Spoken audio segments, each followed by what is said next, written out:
오늘 말씀의 제목은 구원을 가져다주는 은혜들이라는 말씀으로 함께 은혜되기를 바랍니다. 사도 바울은 데살로니가 지역에 있는 교회, 데살로니가 교회 교인들 향하여 권면을 하고 있습니다. 좋은 소문이 나는 칭찬들이 몇 가지 있었는데요. 고린도전서 13장에 보면 믿음, 소망, 사랑 이 세 가지는 항상 있을 것인데 그 중에 제일은 사랑이라, 이렇게 고린도전서는 얘기하고 있습니다. 오늘 데살로니가 교회에서 교인들에게 향하는 바울을 통하여 주시고자 하는 권면, 결국 그것은 데살로니가 교회가 아니라 오늘날 모든 주님의 교회들에게 들려주는 음성이기도 합니다. 잘 듣고, 우리가 교회는 건물을 말하기도 하지만, 건축물을 말하기도 하지만 사실은 원래 교회의 의도는 각 개인들입니다. 주님을 영접한 각 개인들을 교회라고 합니다. 그래서 그렇게 이해하시고 설명을, 또 말씀을, 본문을 귀를 기울이시면 좋겠습니다. 구원을 가져다주는 은혜들이 많겠지만 기본적인 은혜들은 뭐냐? 고린도전서 14장에 나온 믿음, 소망, 사랑 이 세 가지가 있겠죠. 첫 번째 믿음입니다.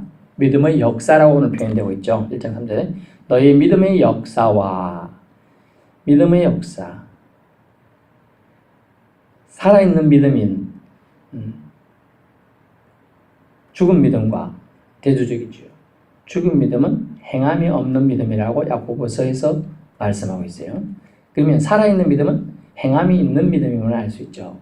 살아있는 믿음은 결국 믿음의 역사들을 써내려갑니다. 여러분이 역사책 하면 개념이 애매모호해서 잘 이해 안 될지 모르겠습니다. 그러면 일기책이라고 생각해 봅시다. 일기책. 여러분이 초등학교 때나 뭐 이렇게 어쨌든 뭐 기록이면 일기책을 안 써보던 가계부를 했었다.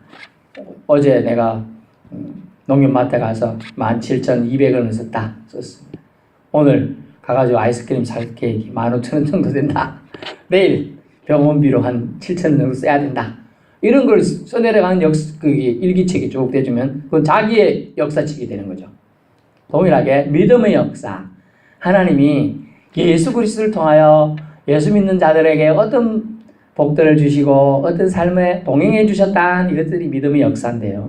그 믿음의 역사는 결국 교회의 역사와도 일맥상통한다 할 수 있겠습니다. 교회들의 역사. 그래서 하나님 나라 확장, 하나님께 영광 돌리는 일, 이것이 믿음의 역사예요. 하나님께 영광 돌리는 일, 교회가 아무리 외형적으로 건축물들이 뛰어나고 멋지다 해도 좀 유럽 교회들이 무너져 내리고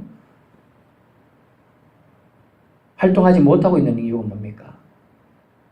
사람이 없는 거죠. 사람이 교회인데 건물을 교회로 착각하기 시작해서 이제 그런 거대한 건축물은 있지만은 실질적으로 하나님의 사랑을 받는 교회는 점점점 없어지고 있다. 며칠 전에 뉴스를 봤는데 프랑스는 원래 기독교 국가라고 우리는 알고 있지만 실질적으로 크리스찬은 1.5%밖에 안 된대요. 국민 전체에. 안 놀라시는데 1,000만 명이라 하면 겨우 뭐 15명 정도 개념인 거예요. 15명이 1,000만 명이면 15만 명밖에 안 되는 거죠. 1,000명이면 15명이니까. 심각한 거예요. 선교지가 됐어요. 영국이 선교지가 된 지는 오래됐습니다. 우리나라는 각 나라에 저 뒤에 보면 뭐 수많은 나라에 2만 몇백 명의 선교사가 지금 가 있습니다. 저 뒤에 크게 그림 그려져 있죠. 그러나 우리나라도 지금 도해지를 제외한 어촌, 농촌, 산촌 이런 데는 아이들이 없기 때문에 이제 청소년들 이하는 선교지가 됐어요. 우리나라도. 그래서 지금 한국교회 방향이 옛날에 선교로 외국으로 다 나갔잖아요. 국내에서 선교를 뭐라고 해요? 전도. 외국 나가는 걸 선교 이렇게 얘기해요. 지금은 선교하면 이제 국내 선교도 들어갑니다. 이제는. 작년 말부터 바뀌었어요. 국내 선교도 선교다. 없으니까 이 말만 해도 그렇잖아. 이 말만 해도 아이들이 거의 없잖아요. 분교제가 없어진 지 오래됐잖아요. 형식적으로만 있지 아무것도 안 합니다. 결국 제가 말씀하는 믿음의 역사는 뭡니까? 신앙의 계보를 계속 이어가야 되는 거다라는 걸 알 수가 있어요. 지난주에 우리 교회에 방문했던 집사님 가정이 있습니다만 저희 나이는 저희랑 비슷한 연배인데 자녀가 없습니다. 물론 결혼한 지 한 10년밖에 안 됐지만 자녀가 없어요. 그게 제일 그 가정엔 안타깝죠. 직장도 좋은 데 다니고 했지만은 저희 교회 와서 또 헌금도 많이 하고 가지고 했는데 그게 제일 안타까워요. 제가 서울 교회 섬길 때 같이 안수집사 섬기신 네 분인데 기도하고 했지만은 그런 분들이 너무나 우리가 자녀를 다 교회하면 당연히 있을 거라 생각하지만 그렇지가 않은 거예요. 너무 안타깝고 제가 기도도 해주고 했지만은 안타깝다. 물론 기회가 있었죠. 그런데 임신했을 때 너무 지하에 생활하다 보니까 서울에 워낙 새가 비싸게 지하로 이제 시작을 했죠. 그러다 보니까 이제 낙태가 된 거죠. 그래가지고 2번이나 실패하고 결국 자녀가 없이 지금 50이 다 됐는데 안타깝습니다. 뭐냐면 신앙의 계보, 그 집의 신앙의 계보가 이어지지 못하는 안타까움이죠. 장손인데 그런 안타까움들이 있을 때 마음이 아프다. 우리 할머니 집사님들이 잘하는 것은 신앙의 계보가 연결시켜 주는 거예요. 그런데 우리는 이제 혈연관계가 좀 강합니다. 우리나라는. 그러다 보니 신앙의 계보 내 자손이만 잘 되면 되는데 이렇게 생각하지만은 외국에는 이제 그런 입양 개념이 잘 돼 있어가지고 대부분 우리나라 애들 다 입양 어디로 갑니까? 다 외국으로 갑니다. 불쌍한 애들이 많죠. 그 양자 개념. 근데 제가 왜 얘기를 할까요? 우리 하나님이 우리를 다 입양하신 거예요, 사실은. 저와 여러분이 고아 같은 자들이에요. 이스라엘 민족도 아니잖아요, 우리가. 근데 하나님 우리를 입양하셔서 양자 삼으셨어요. 아멘. 그리고 우리를 상속자의 지위로 올려주셨어요. 다 그래서 우리는 누구가 됐어요? 하나님의 아들이 다 된 거예요. 자녀들이 된 거예요. 그럼 주님이 주시고자 하는 축복을 이제 저와 여러분에게 모두 주신다는 거예요. 기뻐하시길 바랍니다. 할렐루야. 할렐루야. 주님이 우리가 주님을 찬양할 이유, 주님께서 우리에게 모든 걸 주신다고 약속하고 계시기 때문에. 그러면서 우리에게 믿음의 신앙 계보를 그래도 이뤄갈 책임이 있는데 꼭 우리 핏줄이 아니더라도 전도하면 그 자녀가 신앙의 자녀가 되는 거죠. 아멘. 신앙의 자녀가 되는 겁니다. 그래서 우리 브라질 있는 어린애 모르지나 한 번도 만난 적 없지만 후원하는 거예요. 기도해 주는 거예요. 한 달에 한 번이라도. 신앙의 후손이 그에게 그 아이에게 들어가면 되는 거거든요. 또 말없이 이렇게 도와주는 또 우리 집사람도 계시잖아요. 그렇게 도와주면 되는 거예요. 신앙으로 큰다면 그것이 신앙의 계보고 내가 낳은 아들이 되는 거예요. 사도 바울이 자녀가 있습니까? 없습니다. 디모데 그 신앙의 후손이고 디모데가 또 다른 사람 얼마나 많이 전도하고 목회했습니까? 신앙의 자녀를 낳는 거 이것이 중요하다. 그것이 믿음의 역사라는 겁니다. 먼저 믿은 우리의 책임은 먼저 믿었기 때문에 전도의 사명이 있어요. 도를 전하는 거예요. 도. 어떤 도? 예수 믿으면 구원받는다. 이 도를 전하는 거예요. 예수님이 하나님의 아들이시다. 하나님의 아들을 믿는 사람은 다 구원받는다. 아주 간단한 진리입니다. 이걸만 전하면 되는 거예요. 그것이 저와 여러분이 마지막까지 사명이에요. 멀리 복음서 딸 들고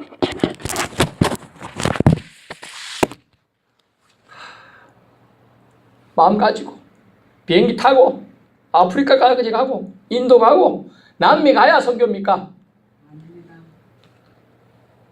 먼저 믿은 우리의 마음을 가지고 감사의 마음으로 누군가를 복음을 전하면 되는 거예요. 주님은 그것을 우리에게 지금 요청하고 있는 겁니다. 믿음의 역사. 그래서 그것이 계속 주님 안에서 연결되기를 주님은 원하고 계시다는 걸 말씀드리고 있는 것입니다. 살아있는 믿음, 그것을 말씀하셨어요. 하나님 나라 확장, 하나님께 영광 돌리는 일, 그것이 믿음의 역사입니다. 이것이 가장 기본적인 은혜죠. 두 번째는 뭡니까? 사랑의 수고입니다. 성경 말씀에 사랑의 수고와 구원받은 은혜에 대한 감사로 수고를 해야 돼요. 그런 은혜는 없는데 그냥 남들 하니까 억지로 하게 되면 뭐가 생겼지요? 짜증이 생깁니다. 짜증이. 그리고 스트레스를 받아요. 하는데 감사가 안 생겨요. 내가 왜 이러고 있나? 누구 눈치 보고 있나? 이런 생각이 들어요. 감사를 해야 돼. 그것을 사랑의 수고라는 단어를 써요. 사랑의 수고. 대가가 아니에요. 사랑의 수고 이거는요. 사랑은 주는 게 복이 있을까요? 받는 게 복이 있을까요?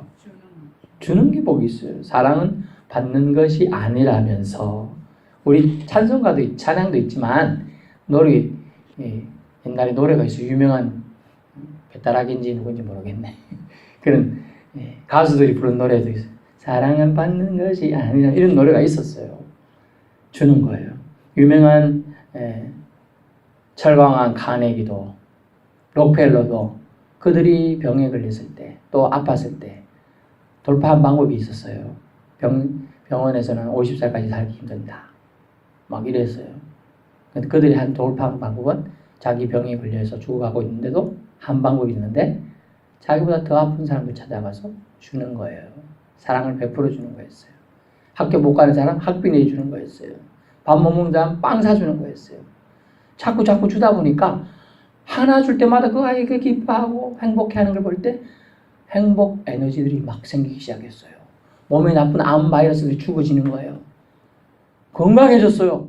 90몇 세까지 산 거예요. 90몇 세까지. 여러분 줄 때, 사랑을 줄 때 여러분이 나쁜 암이면 암 바이러스는 죽어질 것이고 혈류가 막혔으면 뚫려질 것이고 손마디가 저리면 풀려질 줄 믿습니다. 주는 거예요. 사랑은 주는 거. 줄 때 놀라운 역사가 일어난다는 거죠. 사랑은 수고에 의해서 드러나게 되어 있습니다. 왜 예수님이 위대하고 우리의 주님이 되었습니까? 사랑으로 십자가를 지는 수고를 감내하셨기 때문이에요. 나 지기 싫다고 그만두셨다면 예수는 뭐가 중요합니까? 예수하고 우리하고 상관이 없습니다. 고대 이스라엘에 살다가 한 인물일 줄 몰라요. 하지만 주님은 사랑의 수고를 감당하셨거든요. 사랑은 수고에 의해서 드러난다는 거죠. 빛이 난다는 거예요. 더운 날씨에도 점심 준비하는 손길들, 찬양 봉사하는 사람, 말없이 교회 주변 청소하고 본당 청소하는 손길, 예배를 위한 사랑의 수고하는 손길들. 결국 하나님께서 영광 받으시는 예배로 이어짐을 알 수가 있어요. 사랑의 수고가 있어야 되는 거예요. 그것이 기본적인 은혜라고 주님 말씀. 세 번째는 뭡니까? 소망이지요. 소망의 인내. 성도의 소망은 무엇입니까? 물질입니까? 명예입니까? 권력입니까? 아닙니다. 하나님 나라인 줄 믿습니다. 성도의 소망은 하나님 나라에 있는 겁니다. 예수님의 재림에 있는 거예요. 마지막 순간 예수님이 재림했을 때 주님이 내가 널 안다고 말해야 되지 내가 널 모른다고 말했을 때 우리 모든 신앙생활 한 것이 헛것이 되는 거예요. 그러므로 우리는 소망의 인내를 끝까지 해야 될 줄 믿습니다. 세상 사람들을요 100m 달리기 선수도 1년에 한 번 하는 그 10m 뛰기 위해서 1년 내내 참고 뛰며 훈련하고 합니다. 왜? 멸류관 얻을 걸 생각하면서. 근데 우리는 영원한 천국의 멸류관, 생명의 멸류관 주신다고 하는데 소망에 인내해야 되겠죠. 소망에 인내를 해야 하는 겁니다. 하나님 나라의 소망은 더하다는 거죠. 우리 생각에 우리 두뇌로는 가치가 비준을 한 요 정도밖에 차이 안 날 것 같아요. 실제로 엄청난 차이기 때문에 알 수가 없는 거예요. 사실은. 그래서 소망의 인내가 필요하다. 소망의 인내는 기초가 튼튼해야 합니다. 기초는 반드시 예수 그리스도의 반석 위에 세워져야 한다는 거죠. 예수 빠진 기초 무너집니다. 성수대교 무너졌잖아요. 삼풍백화점 무너졌잖아요. 돈 몇 푼 더 얻겠다고 기둥 한 개씩 없애더니 결국은 무너졌잖아요. 폭삭. 그때 제 여동생이 그 옆 건물 백화점에 일하고 있었습니다.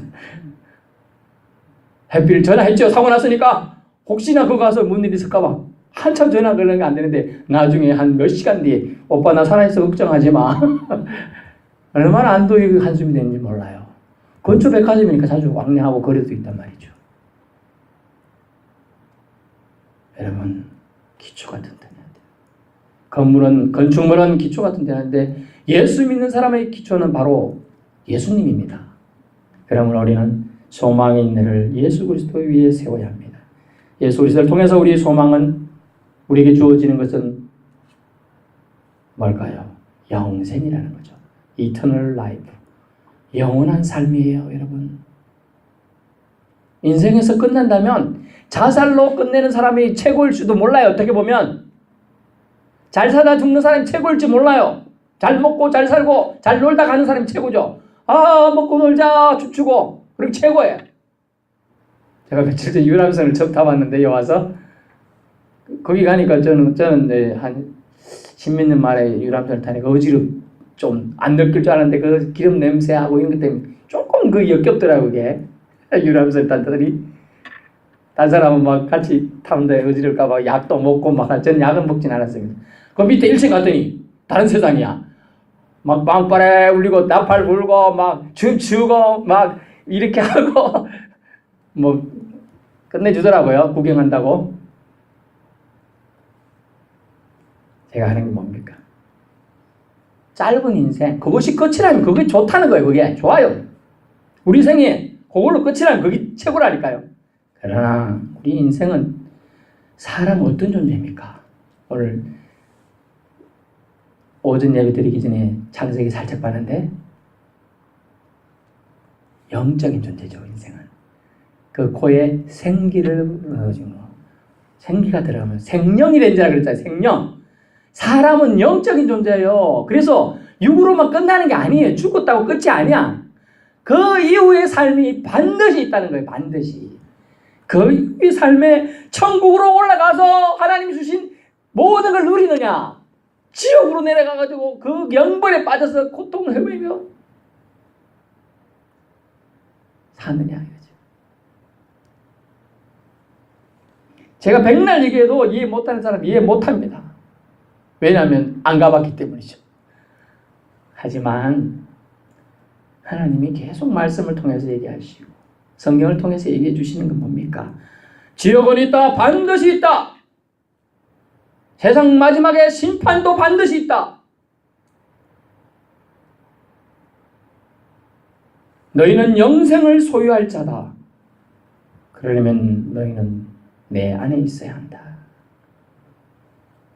영생을 소유할 자는 소망의 인내 기다림으로 끊임없이 경주하여야 함을 말하게 주고 있습니다. 우리에게 소망이 있으면 주께서 마지막 때까지 보혜사 성령님을 통해서 중보해 주실 것이기 때문입니다. 아멘.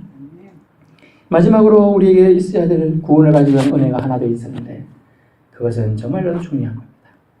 안 중요한 게 없지만 정말로 오늘 여러분 예배 자리 잘 오셨어요.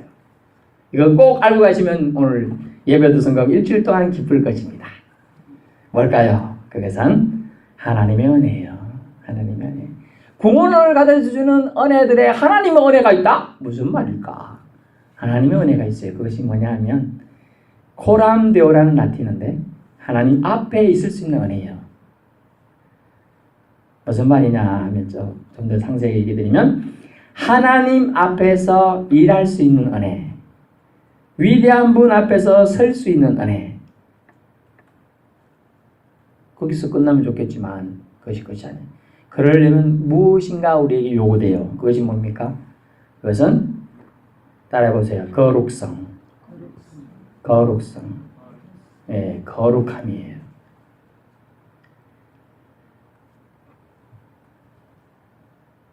여러분 밥을 먹을 때 아주 깨끗한 그릇에 밥을 닦아가지고 하얀 쌀밥에다가 맑은 잘 끓인 국을 딱 넣고 먹고 싶죠.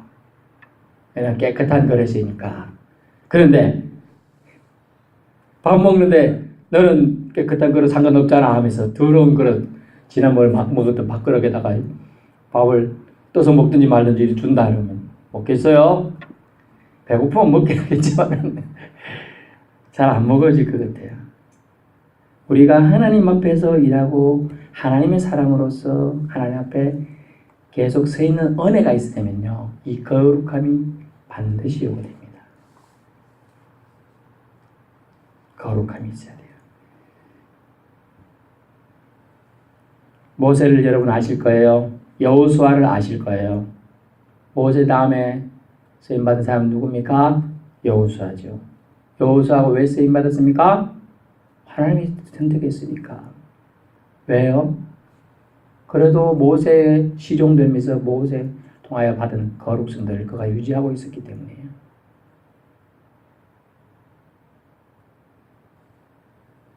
레위기 19장 2절에는 이렇게 말하고 있습니다. 하나님은 거룩하시니 너희도 거룩하라.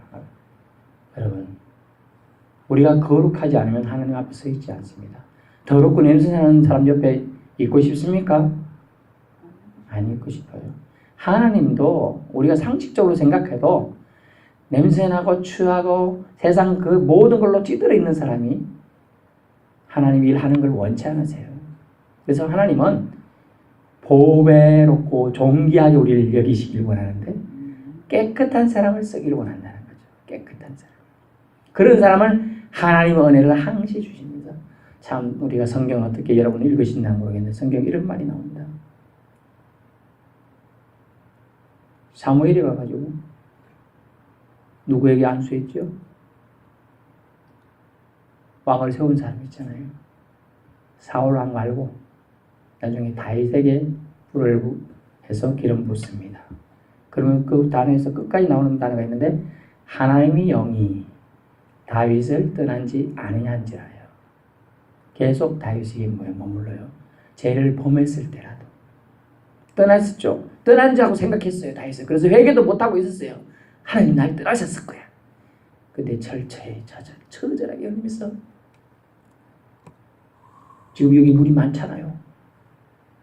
눈물을 얼마나 철저히 했든지 눈물, 콧물 흘려가지고 가득 차 호리배에 가득 찰 정도로 눈물을 흘려요. 심지어 표현이 침상을 눈물로 띄었다 그래서 침상을. 여러분 침상 혼자 들기도 어렵잖아요. 그 침상 그만큼 철저히 회개했다는 거예요. 거룩성은 바로 그래요. 철저한 회개가 밑바탕이 돼야 거룩을 유지할 수 있는 겁니다. 그럼 나는요, 목사님, 죄도 그렇게 많이 안 지었는데 뭔 철저하게 회개할 게 그렇게 많을까요? 하나님이 은혜 부어주시면요, 회개할 게 생각납니다. 전혀 기억 못했던 것도 생각나요. 그 생각났을 때, 이 정도 하나님 뭐 이런 것까지 꿍하게 해가지고 나를 생각나게 하시지? 이런 생각하지 말고 생각나게 하신 주님 감사합니다. 회개하시면 됩니다. 알겠죠? 그래서 하나님은 거룩하신 너희도 거룩하라. 마지막은 하나님 안에 하나님 앞에서 있을 수 있는 은혜라고 그랬어요. 그것이 구원을 가져다 주는 은혜인데 그러려면 우리에게 요구되는 건 거룩함이었다. 거룩성이었다라는 거죠. 결론입니다. 믿음, 사랑, 소망, 하나님 앞에 있을 수 있는 은혜 모두 구원을 가져다 주는 엄격히는 완성케 하는 은혜들입니다. 하나님 안에 거하시는 축복의 은혜들을 소중히 잘 간직하셔가지고 주님 나라 다 같이 들어가는 저와 여러분 되시길 바랍니다. 기도합니다.